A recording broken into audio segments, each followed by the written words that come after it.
Welcome to a follow-up episode of The Modern Moron. I have so many elderly, meandering things to ask you and tell you.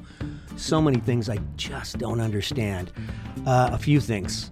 A few items I found interesting in the past few weeks regarding some minor events we've experienced. Mainly what I'm hearing is the first war in Europe since World War II. A few things about that.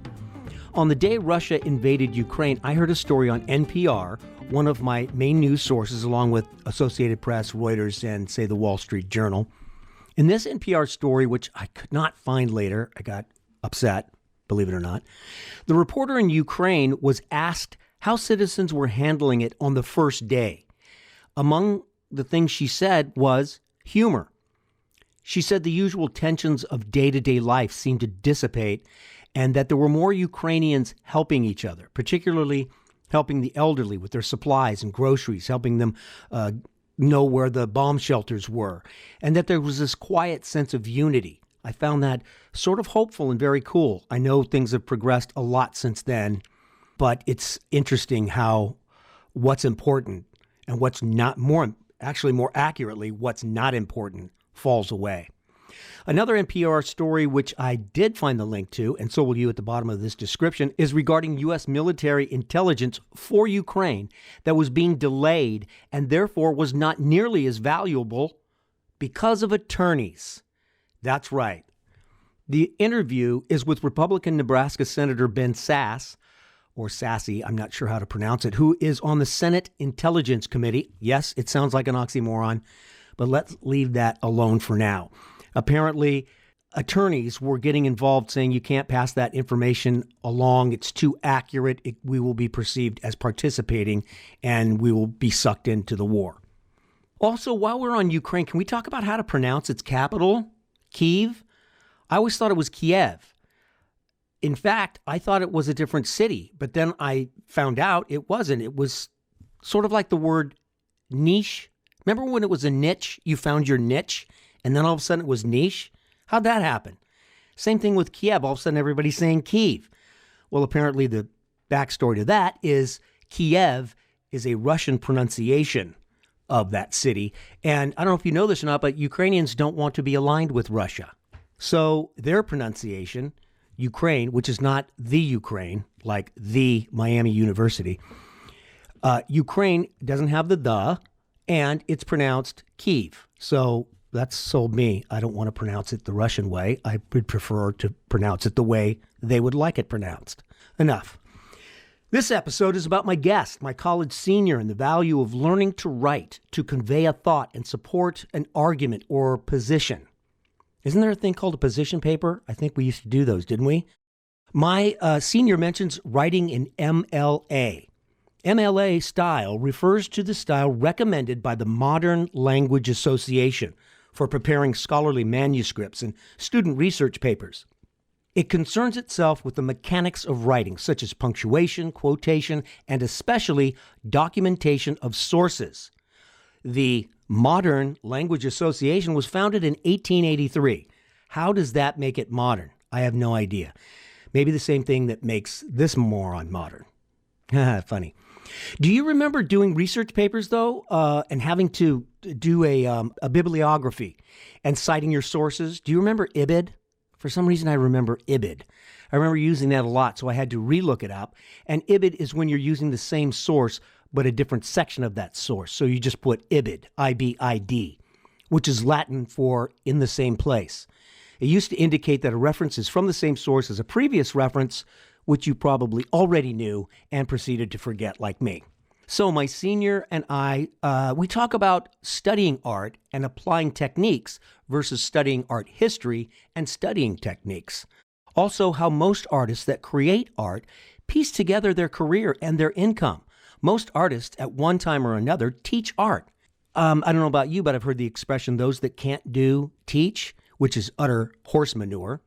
Most artists, in addition to creating art, teach or find commercial applications for their art.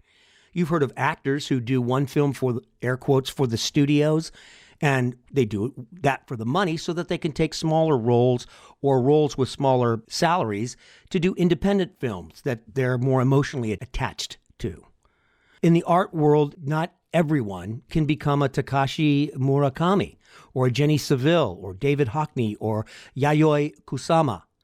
And to those iconic names, you're probably saying, You said what now? I've never heard of any of those artists either, but apparently they're among the 10 artists you should know about. There's a link to that article at the bottom of the description. We get back to our discussion about mental health when we join, and the growth that occurs between freshman and senior year of both high school and college. More wisdom from youth and my college senior on The Modern Moron. Thanks for listening.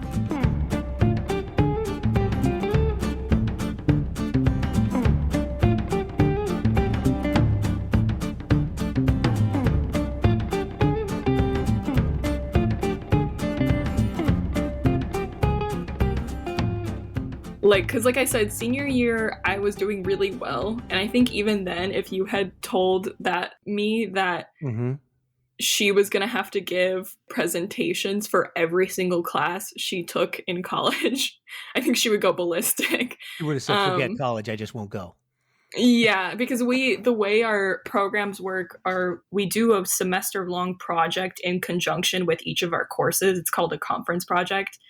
And at the end of it, we present it to our class and we talk about it and we answer questions. And it's like a little mini, I don't know, it's like a little mini like thesis presentation kind of thing where they like ask you questions and get you to talk about it more. And now I don't fear them at all. You know, like starting my junior year, it became like a much less stressful thing. I think senior year of high school, Delaney would have been like, that is impossible. How do you do that? And now you're doing it. Yeah. And you continue to do it because all these skills you're going to go into a job somewhere in some field. You'll probably be there for a year, probably less, and say, I think there's a better way to do this. You'll feel comfortable saying that, and they'll say, why don't you give a presentation on it? And it's going to be the same thing, the same skills. Exactly. Yeah, Wow. Exactly. I think that's why the amount of writing we do at my college is also really important, because I think writing is one of those things that plays into any job that you may take. Having good writing skills is like having good communication skills when you enter the workforce. And did you feel that way about writing when you were younger? Yeah, I've always loved writing. Literature has always been like my favorite and my easiest subject. Mm-hmm. I will say I enjoy writing in college a lot more just because everything they taught me in high school about how professors would care so much about how you format and like you have to do MLA and blah, blah, blah, blah, blah. None of it is true. I mean, at least at my college, I don't know. It may not be true for other schools, but what's MLA? It's a certain type of like formatting when you write a paper. There's different ways to cite, to include citations and Gotcha. like present your paper. And so MLA is the one that I was only taught in high school. And then I got here and most of my professors either do not care or want Chicago, which I was never taught. So that was really interesting. Or like, when you learn to write a paper and they say, okay, you have your thesis and then you have your thesis sentence and then you have your evidentiary sentences and then your concluding sentence for each paragraph. And that is just not true. I think it's much more, I just enjoy writing a lot more because I don't feel restrained by these ideas of what constitutes a good paper. And I understand why they teach kids that way, because you have to teach them that theses are important and, like evidence is important and whatever in the paper that you're writing. But I was always taught to never use I in a paper, to never make any I statements, never say I think. First person? Yeah, never use first person. And now I use it in so many of my papers and my professors don't care. Like I remember my first... They care more about the content of the message. Exactly. Yeah. Like my first year here, I had a literature course and I was meeting with my professor and, we were going over one of the papers I had written. And he was like, you can use first person. Like, it's okay. And I was like, what? He was like, yeah, it's not. He was like, it's not, like, nobody's going to come out and, like, shoot you for using first person. And that was, like, life-changing for me. I had never been told that before. And, I still write papers that don't have it, but I'm able to, like, make that choice based on what I think is going to get my message across the best. I guess also you have to learn the rules so you can learn how to bend and break them. Yeah, like exactly. I understand why they teach it that way, but it feels so much better and so much more fun when you're able to bend the rules. Yeah. Well, we were talking about therapy and therapists. We currently have been trying to get our daughter some therapy. There aren't any. They're all booked solid everywhere. Yep. That's why I asked if you had that at that resource at your disposal. I mean, mental health has never been more exposed than in these last couple of years, right? Yeah. And we can't get her into a therapist. And I think it would really be, I mean, looking back, that was helpful for you, that week that you spent, the group. Yeah. That was, looking back, that was a helpful tool. Yeah. And I went to therapy beyond that too. But I totally understand the frustration because right before the pandemic started, I went through like a really bad breakup and it was like my first breakup ever. And so I was going to try to get back into therapy just to like work through it. And then the pandemic hit because I mean, I broke up, like I went through my breakup in February 2020. Pandemic hits early March 2020. Yes. And then immediately all the therapists were gone because everyone was freaking out. Yeah. It's still that way. Yeah. And I mean, it's kind of like, I think we were already going through a mental health crisis, especially with younger people. But the pandemic really, really pushed it even further for all ages. Yeah, they're hard to find still. Yeah. And it's really frustrating also when you want that help, when you want that guidance, and then there's like no avenues to take it. Yeah, I'm perfectly willing to tell her all the wisdom I have, but ironically, she's not interested in what I have to say. Actually, we were thinking that maybe you would be a good person for her to talk to at some point because she can always, I love her. She can always talk to me. I don't know how helpful I'm going to be, but I will try my best. Yeah, maybe this summer. One thing she'll say things, it's like teens and preteens, they think they've got it figured out. Not only do they not have it figured out, their logic is taking them in the opposite direction than the direction they should be going. But they're not going to listen to their parents. Like she says, for example, she said she wants to study art, which is what I said. So you want to study art? She said, I don't want to study art. I want to do art. What? And I just went, oh, okay. Like, how do you answer that? Yeah, you would have to talk to my dad about how I was when I've always been a little bit of a smart ass. I'm not going to lie. It's just part of my nature. Oh, she's a smart ass too. It's just part. Yeah. So she may never outgrow some of it because I certainly have not. I still give my dad shit. I think it's just part of being a daughter. Yeah. And having a smart ass parent. Yes, exactly. Yeah. Exactly. How am I not supposed to be? My dad is like super sarcastic and loves to like give out shit, but also is super sensitive and cannot take shit, and I'm the same exact way. Me too. Same way. So back to my point, how would you answer that question? If she said to you, I don't want to study art, I want to do art. I mean, I guess, so she wants to go to like an art institute instead of like art history, like what I do. It's more of like creating, like be an artist. She wants to create like a dance, like your roommate is a dancer. She wants to be an artist, not a curator or the administrative side of art curation, that I guess. Well, I mean, you still have to study artists, correct?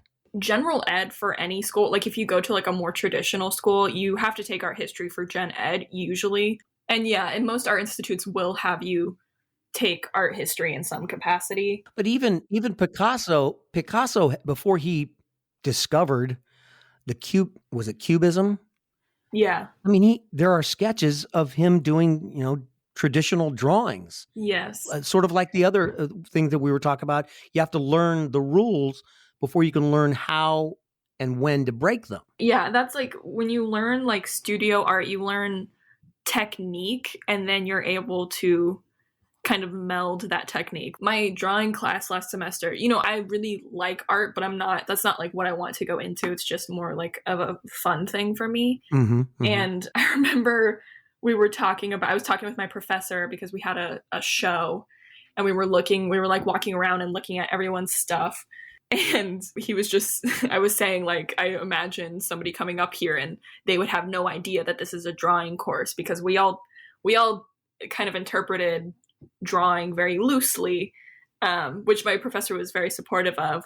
But he mentioned how technically, in terms of technicality, the artwork maybe wasn't the best, but in terms of like concept and its execution, he was like, I love it. And I was like, and he didn't mean anything by it, but I was like, it's very true. I've never taken any like studio art courses, where you learn like the fundamentals. I've only taken courses based on experimentation.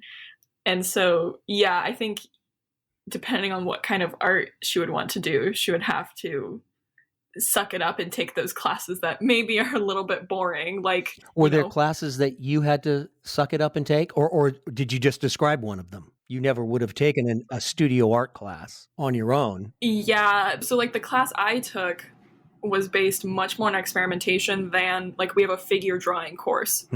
That is like a studio art course where you're just learning like the fundamentals of like proportion and shading and that kind of stuff that I do not know at all and probably will never learn because I'm not trying to become an artist. Right. And I don't think, this is coming from more of an art history perspective, it's not necessary to do those kind of courses, but I think, I don't know, art is also something that's so difficult.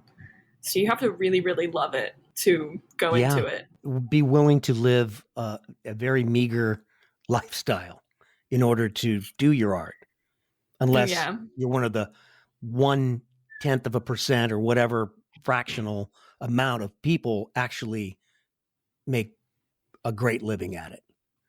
Yeah. And I mean, there are ways to make money at it, but I don't think that they are the most like fulfilling, because it's like a grind. It's a constant grind until,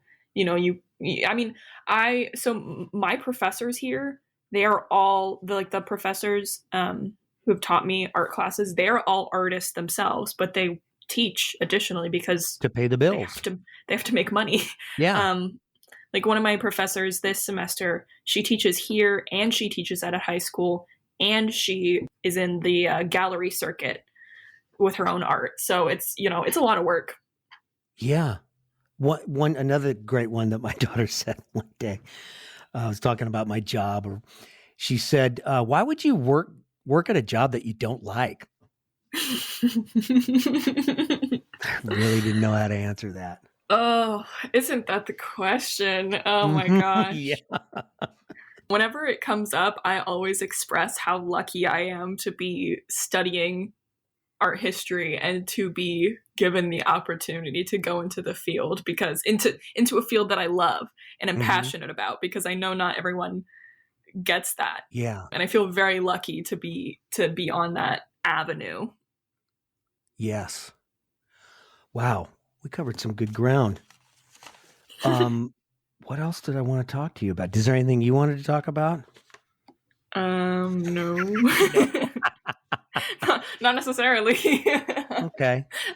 I had class this morning. I'm just hanging out. You are? Well, do some drawings. You got about 900 left to do, right? That was last semester. I don't have to. Thank God I'm not taking any visual arts courses this semester. Oh my God. It was so much work. So much work. Really? But there are those, like your roommate, that they can't wait to get to that part of it. Yeah. See, that's the thing. Like for me, art is a hobby. And so I'm able to pick and choose when I want to do it. But for other people, it's just a lifestyle. And they like live and breathe it. The difference between those that want to create art, you love looking at it and, I don't know if this is the right word, deconstructing it, looking for the meaning, metaphor, all those kinds of things. I always say, because, when people ask like why I study art history, because I also think it's like a very misunderstood field. Like people think you just like look at paintings and go, oh, yes. But like why people are aesthetically drawn to a particular style of art, that type of thing. Well, it is studying the art itself and kind of breaking down different movements, different approaches of different artists. Like right now I'm learning about Rubens, who was quite an intellectual. And so we're really lucky because we have so much of his writings discussing like his philosophy of how he approached art. And so we do talk about that kind of stuff. But one of my things that I love is how art is really an insight into intergenerational ways of thinking. Like you can really study the people of a certain time through the art that was created during their time, politically, socially, religiously, whatever it is. I think you can learn things through art that you can't learn through just reading about the time. I think art is so personal and it's so human that it just reflects certain things that you can't get from studying other fields. Do you or have you had the opportunity to speak with or interview any artists during your time in college? Yeah, we've spoken with a few of them in my visual arts courses. We had visiting artists come and speak.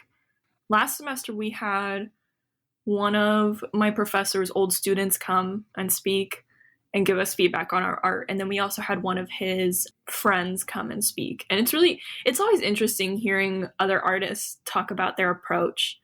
Everyone is just so unique. Like we had one guy come and talk about how he studied science. And then one day he just started drawing and he fell in love with it. But you can tell he has what he calls like a system of drawing or rules for his drawing, where he will make a rule for himself, like every corner of a box has to touch another corner of a box, and he'll make these like beautiful patterned, very like cellular looking drawings. So it's so interesting seeing like his kind of scientific background in the makeup of his drawings. But then, like, for instance, on Saturday, I went into the city with my class to go look at some works because I'm in a art and the climate crisis class. So it's kind of That's interesting. art based around like ecology. And so we went to go look at some works, and then we spoke to one of my professor's friends at her studio, at her gallery exhibit. And her work was much more based on the idea of consumerism and these little tiny rituals that we have every day that we don't even think about, like brushing our teeth and flossing, and how those are like tied to our roles as humans. It was very, I don't know, it's just so like things we do without putting thought into it. We're going from unconscious activity to another unconscious activity and so on. Yeah, exactly. And I just think art is so fascinating to me because everyone has such different philosophies behind their works. And I think that's also like what I love about studying art is that it gives you kind of the background of works that makes them even more beautiful and compelling, because you can see a painting and say, oh yeah, that's very beautiful. But then you learn the history behind it or what all the little like hidden things in it mean. And it just adds this whole other layer to it. One of the reasons I asked you that question is because I think of songwriters and the art of songwriting. And sometimes you will hear an interviewer say, what was that song about? And sometimes the songwriter doesn't want to answer that question. It's to our artistic interpretation. They don't want to say this song is about this. This song is about, makes a political statement, or they just don't want to commit to that. They want it left open. Have you run into that? Or what do you think about that philosophy? Yeah, you run into that a lot in art history. And I personally am like a really big fan of that kind of thinking. One of my favorite movements, or I don't know, there's a lot of debate around artistic authorship and artistic intention and how much of an artist's intention plays into the audience interpretation of the piece, or how much should it play into the audience interpretation. One of my favorite movements is, well, it's not really like necessarily a movement, but I read an article my sophomore year about it, and it called them like the indifferent artist or something like that. And there was like a couple artists in the 60s, I think in the 60s, who not refused, but just never said what their art was about, right? They just said it doesn't have a meaning. It doesn't have a meaning. And when you look at it, it obviously does. But I think there's something really special about not applying a specific meaning to it and letting each person that interacts with the art kind of develop their own personal Let it take interpretation. a life of its own. Yeah, exactly. Yeah, I think art, my favorite art has always dealt with audience interaction. I'm a huge fan of like the conceptual art movement, which is like this idea that the idea of the art is more important than the actual execution of the art. Or like there's a bunch of, in the 70s, like during the conceptual movement, there were a bunch of they were called like moments, where people would where artists would invite people to like act out like certain instructions, and then that the acting the instructions out itself became the art. Sort of like, what do they call that when everybody shows up at Grand Central Station and starts doing Michael Jackson's Thriller? like a flash mob. Yeah, a flash mob. Could that loosely be considered? It's more like, I mean, okay, I don't know if you're part of the, because I know my dad and some of his friends are like super anti-Yoko, which I think is a whole other can of worms, but Yoko Ono, who was quite a famous artist before she met John Lennon, like in her own where right. was she famous? On her block? No, she had actually, there's a piece by her called Cut Piece that she did that was like kind of quite revolutionary for the time and kind of set in motion a lot of these ideas of conceptual art, where she it was like a performance piece, and she sat and she allowed people to come up and they could cut pieces of her clothing off, or they could choose not to. And it was kind of like a mix of art and psychology, because some people would come up and cut a little piece of cloth off, versus other people would come up and like take her entire shirt off, or like there was one guy who cut a piece of her hair off. I don't know. Anyway, she was part of like the conceptual movement, and she had a work called I think it was called Grapefruit, and it was a book that she published, and it was full of little instructions for the person reading it to do. And the work itself is like, the book itself isn't the art. The art is the person carrying out those instructions. Again, that plays into the idea of like personal interpretation. I think art is so inherently, it's universal but subjective at the same time, right? Like it can reach anyone, but everyone has a different experience of the art. Yeah. Like a book. You and I can read the same book and have a different experience from reading the exact same words based on our history. Exactly. Yeah. There was a documentary I watched recently. Maybe you can help me out with this because I can't remember the specifics, but it was in the late 80s into the 90s. But he took a stencil. He was like a street artist. He took a stencil of Andre the Giant, just his face, and he would just plaster it everywhere. And it took on a life of its own. Do you recall?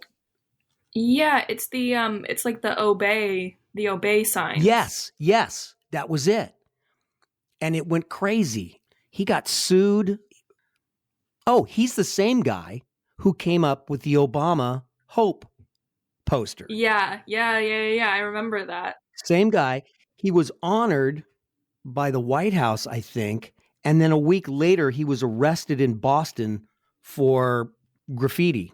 It was, can't think of the story of that guy, but you know who I'm talking about.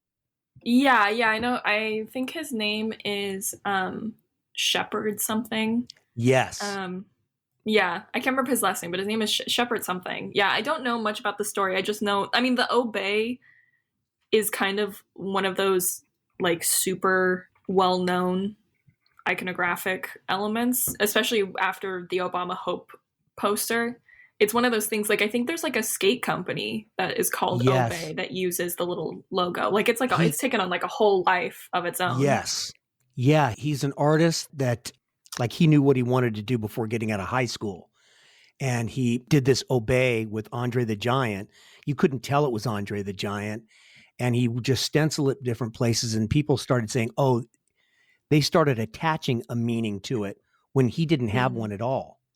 Mm-hmm. So that sort of gets back to your idea of the art takes a life of its own. It is what the viewer wants it to be. Yeah, exactly. Shepherd Fairy, obey Andre the Giant. Shepherd Fairy. Okay, yeah. Documentary. I guess it's just called. These guys would go places and paste it. He would do like wallpaper and put them on water towers. Or he tried, what's the biggest place he could get away with it? I guess Banksy did that as well. It's called Shepherd Fairy, Obey This Film. Yeah, I remember there was an episode of The Simpsons where they did a parody of that with Bart. Bart made like a little thing of his face and was putting it all over Springfield. Oh yeah, that's right. Yeah, El Barto or something like that. Yeah. Oh, The Simpsons have covered my frame of reference is The Simpsons because I'm just like super world class. Cool, man. We're currently watching Bob's Burgers. Have you watched any Bob's Burgers? Yeah, I love Bob's Burgers. Oh man, I love that. The middle kid, the boy, the son. Gene, he just blurts out. He'll just blurt out a non sequitur that kills me. Okay, it's fine. Everything's fine. I know what to do. Call Mom. I know her number. It's gonna be the first tattoo I get. Yeah, what I love about that show is that it's very, I mean, like the way The Simpsons showed like the suburban family in kind of a new way back in the 80s. Mm-hmm. I love Bob's Burgers because it's like a suburban family, but they're all weird in their own right, but they all love and support each other so much, which I think is really interesting in like an adult cartoon. Yes. They have an episode, I don't know if you've seen it, where, speaking of art, every scene is animated by a different artist in a different style. Oh, I haven't seen that one. Yeah, you really draws you in a completely different way. It's a completely different style of art, and you're following the single storyline, but each scene is a different artist. Oh, that is cool. So cool.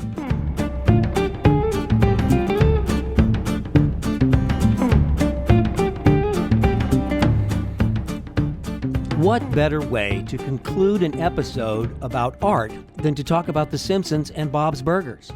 Like most shows, I was way late to the party when it comes to Bob's Burgers. My daughter and I watch it now, and it does crack me up. And if you appreciate the aesthetics of different animation styles, you really should watch episode 1 of the 8th season of Bob's Burgers. Some refer to it as a Fanimation episode, where non-professional animators were allowed to animate a scene of the show. I really enjoyed it, and again, it is the first episode of Season 8. The episode is called Brunch Squatch. That's right. Thank you to my guest, and an early congratulations on her graduation in just a couple of months. Now, creepy, right? Right? It is a rare occasion where I actually know who my next guest is and can promote it, and I have a pretty great guest coming up next time. Are you familiar with the Netflix show The Woman in the House Across the Street from the Girl in the Window? It was on Netflix's top 10 when it first came out, and it has received some great reviews. It's a satire of the psychological thriller. Keep that in mind when you watch it, and I highly recommend you do. My guest is one of the creators of the show, along with being one of the writers and producers. He's been on the show before when he was writing for the animated show Mike Tyson's Mysteries, an episode that included an interesting story about Mike Tyson, and it's our most downloaded episode. Well, of course, I'm talking about Larry Dorff. He's my guest next time. I'm very excited, so stay tuned to The Modern Moron.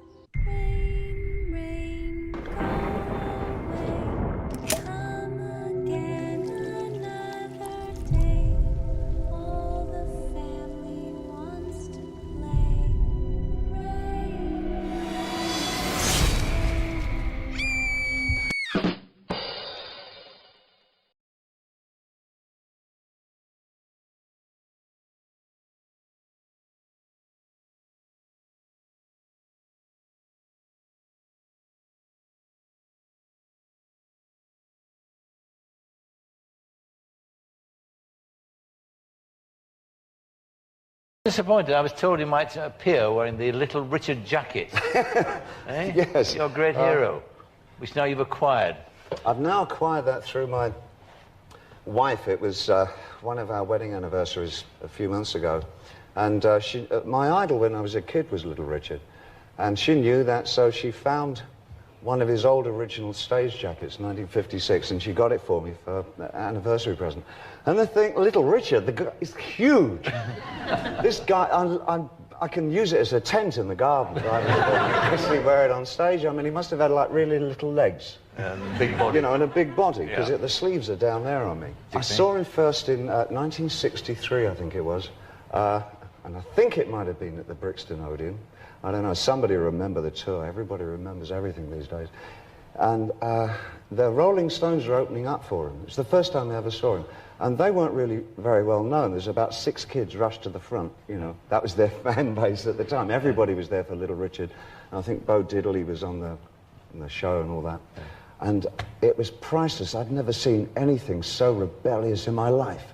Some guy yells out, "Get your hair cut!" And Mick says, and I'll never forget these words, "What, and look like you?"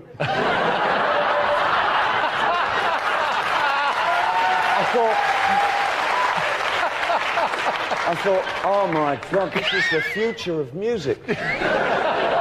And sure enough,